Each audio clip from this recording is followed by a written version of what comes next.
नमस्कार दोस्तों, आप देख रहे हैं VK tool channel Vishnu ji के साथ। दोस्तों कैसे हैं आप सब? उम्मीद करता हूं कि अच्छे होंगे। दोस्तों आज के वीडियो में हम बात करने वाले हैं जिस बिजनेस के बारे में। दोस्तों मुश्किल से 600-700-800 रुपये, मतलब इसका कोई मतलब लिमिट नहीं है, लेकिन मतलब अधिकतम 500-600-700-800 रुपये में दोस्तों आप चाहें तो बहुत ही एक छोटा सा बिजनेस शुरू करके गांव या शहर कहीं पर भी आप आसानी से 200-400 रुपये एक्स्ट्रा भी कमाई कर सकते हैं। तो चलिए दोस्त आज का वीडियो शुरू करते हैं।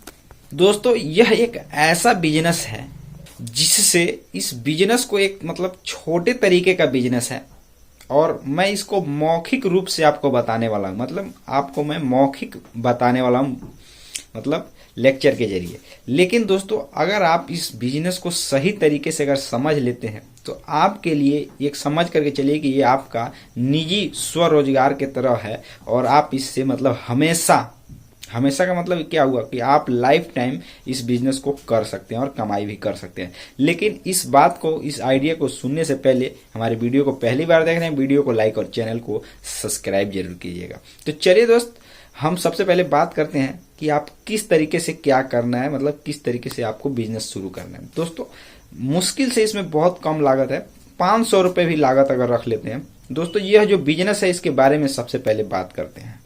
दोस्तों इस बिजनेस को एक तरीके से देखा जाए तो ये सामाजिक काम के लिए भी यह बेहतर बिजनेस माना जाएगा। मतलब आप एक सामाजिक काम भी कर रहे हैं, मतलब जरूरी नहीं है कि आप इससे पैसे ही कमा रहे हैं, एक सामाजिक काम भी कर रहे हैं और उससे आप कुछ आमदनी भी कमा रहे हैं।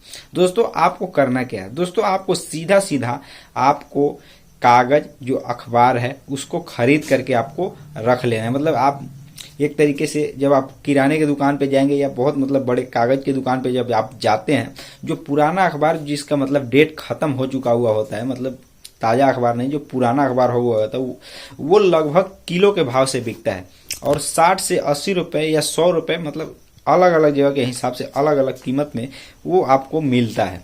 दोस्तों आपको उसको सीधा मैं बता दूं, मतलब ज़्यादा घुमाते हुए नहीं, मैं सीधा आपको बता दूं कि आपको उसको खरीद करके रखना है और दोस्तों उसको स्टॉक करके आपको क्या करना है, आपको अलग अलग साइज का लिफाफा तैयार करना है। क्या करना है? आपको अलग अलग साइज का लिफाफा तैयार करना है। दोस्तों उसको लिफाफा तैयार करने के बाद जाहिर सी बात है कि या तो आप उसको खुद दुकानों पर सेल कर सकते हैं, मतलब ले जा करके, और एक तरीके से 100 पीस का एक थोक रेट बना करके सेल कर सकते हैं।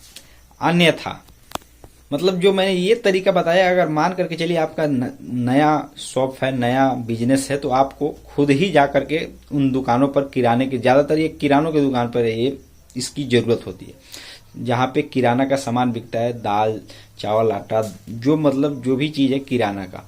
दोस्तों वहाँ पे आपको इसकी सबसे ज़्यादा ज़रूरत पड़ती है और वहाँ पे अगर आपका दुकान, अगर मान कर चलिए आपका बिजनेस नया है, तो वहाँ पर जा करके आपको खुद सेल करना होता है। लेकिन दोस्तों अगर आपको जो किराने के दुकानदार व्यक्ति हैं, फुटकर जो विक्रेता है, वह चीज़ अगर आपको एक्स्ट्रा ऑर्डर दे देते हैं तो दोस्तों आपको मतलब ले जाकर देने की भी जरूरत नहीं होती है, वो खुद ही आकर अपना ऑर्डर जो दिए होते हैं, जितने 1000 पीस निकालने का, दोस्तों आपसे खरीद करके लेकर जाते हैं। तो दोस्तों मैं एक तरीके से मैं आपको बता दूं कि इस बिजनेस में आपको लागत, जैसे कि मैंने बताया कि अगर 1 किलो अगर अखबार खरीद करके उसको लिफाफा बनाते हैं तो निश्चित ही उसमें आप डबल कमाई कर सकते हैं। दोस्तों इसमें कोई भी डाउट वाली बात नहीं आ सकती है, या हो सकता है कि उससे आप ज़्यादा भी कमाई कर सकते हो। क्योंकि दोस्तों आप 1 किलो अगर मान करके चलिए अखबार खरीद करके लाते हैं, तो मेरे हिसाब से मेरा यह मानना है, अगर छोटे साइज या बड़े साइज का मिला करके बात किया जाए, तो आप उससे अगर 80 रुपये किलो खरीद करके लाते हैं तो दोस्तों उससे निश्चित ही 200 रुपये तक की कमाई कर सकते हैं। अगर आप मान करके चलिए जो 500 ग्राम अगर सामान रखने का जो लिफाफा है, वह अगर आप उसको 1 रुपये में मतलब बना करके बेच रहे हैं, या समझ लीजिए 80 पैसे में भी अगर आप उसको बेच रहे हैं, तो 1 किलो मटेरियल में आप कम से कम, मैं आपको बता दूं कि उसमें 200 से लेकर 300 के बीच आप पीस तैयार कर सकते हैं। मतलब कहने का मतलब ये है कि आप उसमें एक तरीके से 2 गुना से भी ज़्यादा की कमाई कर सकते हैं। तो दोस्तों आज के वीडियो में बस इतना ही, फिर मिलते हैं नए वीडियो के साथ। तब तक के लिए जय हिंद, जय भारत। फिर मिलते हैं दोस्तों।